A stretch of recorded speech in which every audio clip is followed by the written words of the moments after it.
आज की हमारी चर्चा एक काफी गहरे सवाल पर है। क्या हमारी आत्माएं मतलब जन्म लेने से पहले ही एड्स जैसी शारीरिक बीमारियों को अनुभव करने की योजना बना सकती हैं? ये सोचने वाली बात है, काफी गहरा मुद्दा है। हाँ, और हमारे पास इसके लिए एक दस्तावेज के कुछ हिस्से हैं। ये जॉन एल्मोर नाम के एक व्यक्ति की कहानी बताते हैं जिन्हें एड्स हुआ था। अच्छा। और ये दस्तावेज जॉन के अनुभवों और कुछ आध्यात्मिक सत्रों के जरिए वो जो जन्म पूर्व योजना का आइडिया है उसको समझने की कोशिश करता है। जन्म पूर्व योजना। तो आज हमारा मकसद क्या है? हम इसी विचार की तह तक जाएंगे हाँ। कि क्या एड्स जैसी गंभीर बीमारी सिर्फ मतलब बदकिस्मती है या फिर ये आत्मा के विकास की किसी बड़ी योजना का हिस्सा हो सकती है। और अगर है तो क्यों, मतलब क्या कारण हो सकता है? बिल्कुल। तो चलिए जॉन की कहानी से शुरू करते हैं। 23 जनवरी 1997 ये वो दिन था जब जॉन को पता चला कि उन्हें एड्स है। ओके। और ये सिर्फ एक बीमारी का पता चलना नहीं था, ये उनके जीवन में जो शर्म और संघर्ष का एक पैटर्न चला आ रहा था ना, हाँ। ये उसका एक तरह से चरम बिंदु जैसा था। समझते हैं कि ये पैटर्न था क्या? हाँ, बताइए। जॉन का जन्म हुआ 1956 में अल्बामा के एक छोटे से कस्बे लिविंगस्टन में। ओके, 1956, अमेरिका का दक्षिण। हाँ, और ये वो समय था जब वहाँ सामाजिक उथल-पुथल बहुत थी, नस्लीय तनाव काफी ज्यादा था। बिल्कुल, सिविल राइट्स मूवमेंट का दौर। जॉन श्वेत थे और उन्होंने बचपन में सेल्मा मार्च जैसी घटनाएं देखी, मतलब जहां नागरिक अधिकारों की मांग कर रहे अफ्रीकी अमेरिकियों पर वो फायर होज और कुत्तों का इस्तेमाल हुआ था। कितनी भयानक बात है। और यहीं एक कनेक्शन दिखता है ना? कैसा कनेक्शन? मतलब एक तरफ ये सार्वजनिक शर्मिंदगी जो नस्लीय भेदभाव के रूप में समाज में थी, हाँ। और दूसरी तरफ वो व्यक्तिगत शर्मिंदगी जो जॉन ने बाद में अपनी समलैंगिकता की वजह से महसूस की। ये दोनों चीजें जैसे उनके जीवन में साथ साथ चल रही थीं। हाँ, ये दिलचस्प नुक्ता है।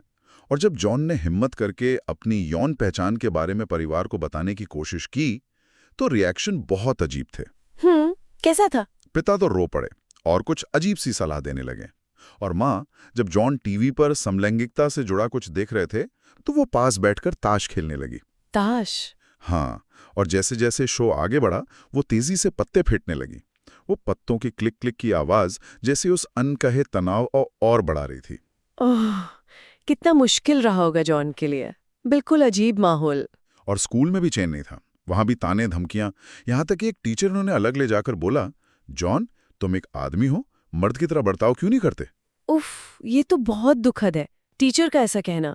और ऊपर से उनका धार्मिक माहौल। हाँ, वो भी था। मेथोडिस्ट चर्च मानता था समलैंगिकता पाप है, और उनके कस्बे के जो बैप्टिस्ट थे वो मानते थे कि ऐसे लोग नरक में जाएंगे। तो मतलब शर्म का जाल हर तरफ से बुना हुआ था, परिवार, स्कूल, धर्म, हर जगह।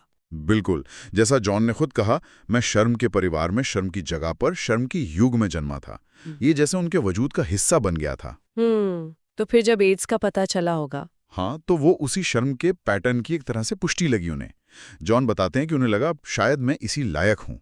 ओह, ये सोचना कि मैं इसी लायक हूँ, ये सीधे सीधे जुड़ा है उस शर्म से जो उन्होंने जीवन भर झेली। बिल्कुल। निदान के बाद वो इतने टूट गए कि अपनी वैन में बैठकर चीखें, क्या तुम नहीं जानते कि पूरी दुनिया बदल गई है? एड्स का निदान जैसे उस पुरानी कहानी का दुखद अंत सा लगा होगा। लेकिन फिर कहानी बदली है ना? हाँ, कहानी बदली।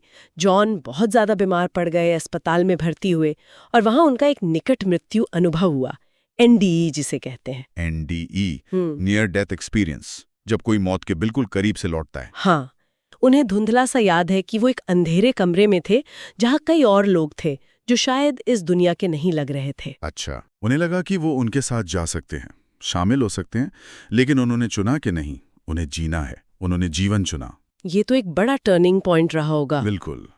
जैसा जॉन ने खुद कहा, मौत के फरिश्ते से टकराने के बाद आपको थोड़ी कदर होती है कि आप कहाँ थे। जिंदगी की कीमत समझ आती है। और इस अनुभव ने उन्हें उस शर्म से निकलने में मदद की जिसने उन्हें जकड़ रखा था। कैसे? उन्हें एहसास हुआ कि वो मरना नहीं चाहते, और जिन लोगों ने उन्हें शर्मिंदा किया था, जॉन उन्हें वे कहते थे, उनका अब उन पर कोई कंट्रोल नहीं है। अच्छा, ये एक बड़ी रियलाइजेशन है। हाँ, उन्होंने सीखा कि अपमानजनक शब्दों जैसी ठोस और न हिलने वाली लगने वाली चीजों पर भी कुछ मजबूत बनाया जा सकता है। वाह, शर्म से शक्ति की ओर। अब आते हैं इसके आध्यात्मिक पहलू पर। हाँ। जॉन ने बाद में ग्लेना डिट्रिच नाम की एक महिला के साथ एक सेशन किया। ग्लेना चैनलिंग करती हैं। चैनलिंग, मतलब जहां माना जाता है कि कोई मीडियम गैर भौतिक सत्ताओं या आत्माओं से संदेश लेता है।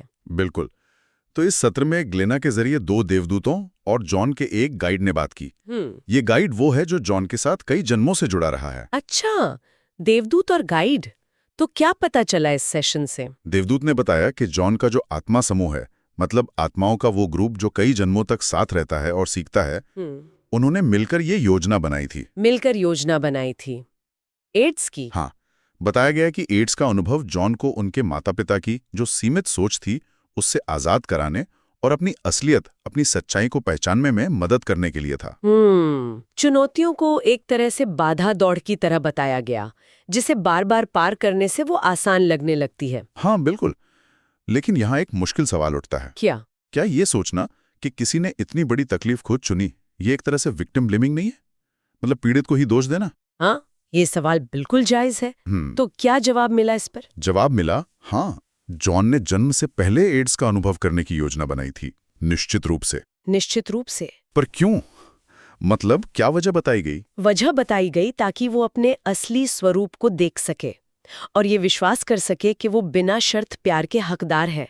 अच्छा, तो एड्स की बीमारी को कैसे जोड़ा गया इससे? देवदूत के अनुसार एड्स की बीमारी जॉन के अंदर के विभाजन को दिखाती थी। एक तरफ बिना शर्त प्यार की गहरी इच्छा और दूसरी तरफ ये पक्का विश्वास कि वो इसके लायक ही नहीं है। ये अंदरूनी टकराव। हाँ, और कहा गया कि उपचार तब पूरा होता है जब आत्मा का प्रकाश पूरी तरह चमकता है और व्यक्तित्व, मतलब इंसान का मन, उसे अपनी सच्चाई मान लेता है। और ये प्रकाश धीरे धीरे आता है। हाँ, क्योंकि शरीर इतनी ऊंची फ्रीक्वेंसी को एकदम से बर्दाश्त नहीं कर सकता। ये भी कहा गया कि अपनी दिव्यता को भूलना और फिर मुश्किलों से गुजरकर उसे याद करना आत्मा को असल में बहुत मजबूती देता है। ये एक अलग नजरिया है मुश्किलों को देखने का। अच्छा, और वो जो गहरी शर्म थी जॉन के अंदर, उसकी जड़ कहाँ बताई गई? देवदूत के मुताबिक ये जॉन के आत्मा समूह के एक पूर्वज से आई थी। वो एक बहुत शक्तिशाली धार्मिक नेता थे, लेकिन उनके व्यक्तित्व में जानबूझकर एक असंतुलन पैदा किया गया था। असंतुलन किस तरह का? उनके डर पर आधारित कामों ने एक तरह की ऊर्जा बनाई जिसे डर का कोड कहा गया, और वो पीढ़ी दर पीढ़ी डीएनए में आगे बढ़ी। ये अंधेरे को समझने का एक प्रयोग जैसा था। बाप रे, तो ये ऊर्जा पूरे आत्मा समूह को प्रभावित कर रही थी? हाँ, और आत्मा समूह कई जन्मों से इस भारी ऊर्जा को साफ करने और वापस प्रकाश की ओर बढ़ने का काम कर रहा है। तो जब पूछा गया कि जॉन को ही एड्स क्यों हुआ, तो जवाब बड़ा सीधा था, ये उसकी बारी थी। बस इतना? उसकी बारी थी? ये थोड़ा अजीब नहीं लगता? हाँ, सुनने में सरल लगता है, पर शायद आत्मा के लेवल पर चीजें इसी तरह काम करती हों, कौन जाने। एड्स का एक बड़ा मतलब भी बताया गया। क्या? कि ये मानवता में फैली जो आत्मघृणा है, खुद से नफरत, उसका प्रतीक है। आत्मा के प्रकाश से दूर जाने का प्रतीक। और इस नजरिए से एड्स असल में मानवता को ठीक होने में अपनी आत्मघृणा को देखने में मदद कर रहा है। ये तो बहुत बड़ा पर्सपेक्टिव है। सत्र में यह भी साफ हुआ कि आत्माएं संतुलन के लिए, सीखने के लिए प्रकाश और अंधेरा दोनों अनुभव करने की योजना बना सकती हैं। मतलब सिर्फ अच्छी चीजें ही नहीं चुनती। हाँ, जैसे बताया गया कि सिर्फ एक खुशहाल जिंदगी शायद ये न सिखा पाए कि हम प्यार के हकदार हैं, लेकिन मुश्किलों से, अंधेरे से गुजरकर जब ये समझ आती है तो वो बहुत गहरी और पक्की होती है। विपरीत से सीखना। बिल्कुल। इसके बाद जॉन ने एक और सेशन किया स्टेसी वेल्स के साथ। स्टेसी वेल्स, इनकी क्या खासियत थी? स्टेसी की खासियत ये बताई गई है कि वो जन्म पूर्व योजना वाले जो सत्र होते हैं ना, उन्हें सीधे देख और सुन सकती हैं। ओह वाह, ये तो अद्भुत क्षमता है। तो उन्होंने क्या देखा या सुना? उन्होंने जॉन और उनके पिता के बीच हुई एक जन्म पूर्व बातचीत का ब्यौरा दिया। जन्म से पहले की बातचीत पिता के साथ? हाँ, उस बातचीत में पिता जॉन को शर्मिंदा करने वाली भूमिका निभाने के लिए तैयार तो होते हैं, पर हिचकिचाते हुए। हाँ, जॉन उन्हें समझाते हैं कि उन्हें इसकी जरूरत है ताकि वो अपनी इच्छा शक्ति मजबूत कर सकें, अपनी नियति का सामना करने का साहस जुटा सकें। और पिता मान जाते हैं। पिता कहते हैं, ठीक है, मैं ये इसलिए करूंगा क्योंकि मैं तुमसे प्यार करता हूँ। ये सुनकर तो रोंगटे खड़े हो गए। मतलब प्रेम की वजह से वो मुश्किल भूमिका निभाने को तैयार हुए। हाँ, और माँ भी देखभाल करने, लेकिन शायद थोड़ी दूरी बनाने वाली भूमिका के लिए सहमत होती हैं, ये जानते हुए कि ये जॉन के लिए मुश्किल होगा। ये साफ तौर पर विपरीत से सीखने की योजना थी। बाहरी तौर पर नकारात्मक दिखने वाला अनुभव चुनना ताकि अंदरूनी ताकत जागे। बिल्कुल। जॉन ने बाहरी तौर पर नीचे गिराए जाने का अनुभव चुना ताकि वो अपने अंदर ताकत ढूंढ सके, अपना चरित्र बना सके। और उन्होंने ये भी चुना कि वो उस खास समय में जन्म लें जब चेतना की क्रांति और यौन क्रांति दोनों चल रही हों। ये सब काफी गहरा है। अच्छा, क्या स्टेसी ने ये भी बताया कि जॉन को एड्स हुआ कैसे, मतलब शारीरिक तौर पे? हाँ, उन्होंने बताया कि ये आत्मानुशासन की कमी से जुड़े कुछ जोखिम भरे व्यवहार और एक ऐसे व्यक्ति के साथ संबंध से हुआ जो सही नहीं था, और ये व्यक्ति भी योजना का हिस्सा था। मतलब वो रिश्ता भी प्लान था। हाँ, जॉन ने बाद में माना भी कि आत्मनियंत्रण उनके लिए हमेशा एक चुनौती रहा है। और स्कूल के टीचर का क्या, जिसने उन्हें शर्मिंदा किया था? दिलचस्प बात यह है कि उसके साथ भी एक समझौता था। उसके साथ भी? हाँ, वो टीचर अपने कलात्मक स्वभाव को संतुलित करने के लिए अपने ज्यादा मर्दाना गुणों, मतलब पुरुष ऊर्जा पर काम कर रही थी। जॉन को शर्मिंदा करना उस प्रक्रिया का हिस्सा था। अजीब लगता है ये सुनना, पर आत्मा के स्तर पर शायद तर्क अलग होते हैं। और जो क्लास के साथी थे, उनसे कोई सीधा समझौता नहीं था, पर उनके गाइड्स ने उन्हें जॉन के गाइड्स के साथ मिलकर प्रेरित किया था वो बातें कहने के लिए। ओके, अच्छा, जॉन के एक पूर्व प्रेमी का भी जिक्र है। हाँ, उनके साथ भी एक जन्म पूर्व समझौता था। क्या था वो? उस बातचीत में वो प्रेमी जॉन के साथ वैसा कठोर व्यवहार करने से हिचक रहा था जैसा योजना में तय हुआ था। फिर से वही हिचकिचाहट। हाँ, पर जॉन ने जोर दिया कि उन्हें प्रेरणा के लिए इसकी जरूरत है, और उन्होंने वादा किया कि वो उसे माफ कर देंगे, कोई नया कर्म नहीं बनेगा इससे। और वो मान गया। प्रेमी इस शर्त पर राजी हुआ कि उनके बीच प्यार का अनुभव भी जरूर होना चाहिए, जो जॉन के अनुसार हुआ भी। ये समझौते कितने जटिल हैं, प्यार और पीड़ा एक साथ बुने हुए। लेकिन कहानी यहीं खत्म नहीं होती। इस योजना का एक और बड़ा पहलू सामने आया। क्या? ये एड्स का अनुभव सिर्फ जॉन के व्यक्तिगत सबक के लिए नहीं था। अच्छा, तो फिर? जॉन और उनके साथी वो उन आत्माओं के एक बड़े समूह से बात कर रहे थे जो सब ये बीमारी अनुभव करने वाले थे। एक पूरा समूह? हाँ, और उनका एक साझा बड़ा मकसद था। अपनी पीढ़ी के जो बुजुर्ग थे, उन्हें सहिष्णुता और बिना शर्त प्यार का एक जरूरी पाठ पढ़ाना। ओह, तो ये सिर्फ व्यक्तिगत विकास नहीं बल्कि एक तरह की सामूहिक सेवा भी थी। बिल्कुल, ये सोच को काफी बड़ा कर देता है। हाँ, ये तो बिल्कुल अलग आयाम है। अच्छा, स्टेसी ने एक और दिलचस्प बात बताई थी शायद, कि क्या आत्मा शरीर में रहते हुए भी बीमारी चुन सकती है? हाँ, ये भी बताया। उनका एक दोस्त था जिसने ऐसा किया था। क्यों? उसे लगता था कि उसे जीवन में पर्याप्त प्यार नहीं मिला, तो वह मरने का एक ऐसा तरीका चाहता था जिससे बीमारी के दौरान उसे बहुत सारा प्यार और ध्यान मिले। और उसकी आत्मा ने सहमति दे दी? हाँ, उसकी आत्मा ने व्यक्तित्व की इस भावना से सहमति व्यक्त की, और यह फैसला नींद की अवस्था में लिया गया, जब व्यक्तित्व आत्मा के साथ मिलता है।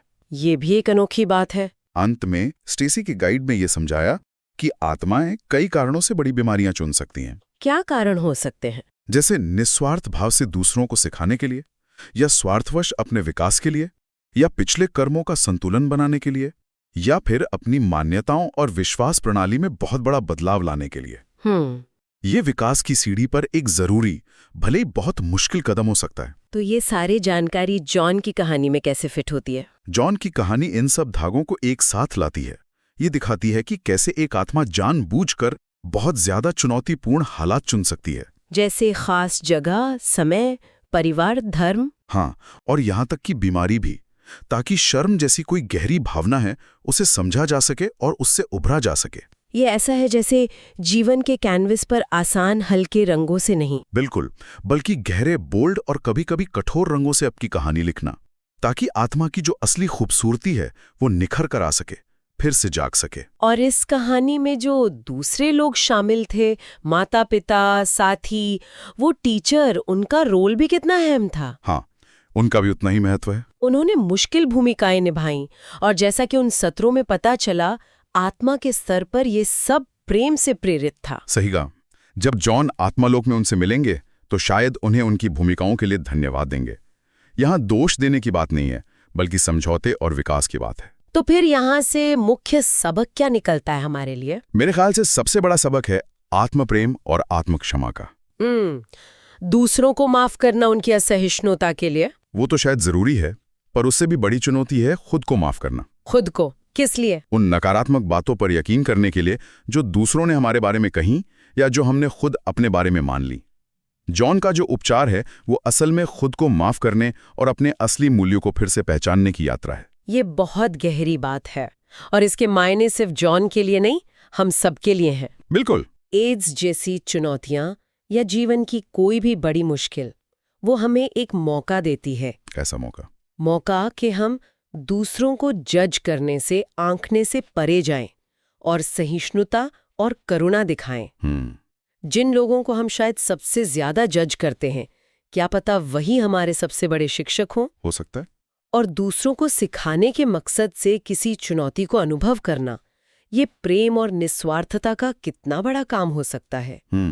ये हमें याद दिलाता है कि हम सब कहीं ना कहीं, किसी न किसी स्तर पर जुड़े हुए हैं। तो आज की इस पूरी चर्चा से, इस गहरी पड़ताल से हमने क्या मुख्य बातें समझी?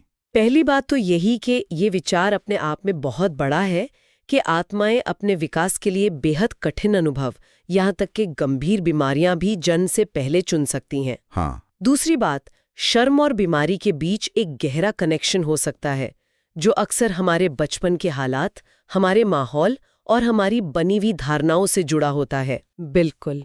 और तीसरी कि ठीक होने का रास्ता, उपचार का रास्ता अक्सर आत्म प्रेम से होकर गुजरता है, खुद को और दूसरों को माफ करने से, और ये याद रखने से कि हम जो अपनी छोटी सी पहचान समझते हैं, हम उससे कहीं ज्यादा हैं। सही कहा। और अंत में एक विचार छोड़ जाते हैं सबके लिए, जिस पर सोचा जा सकता है। हाँ।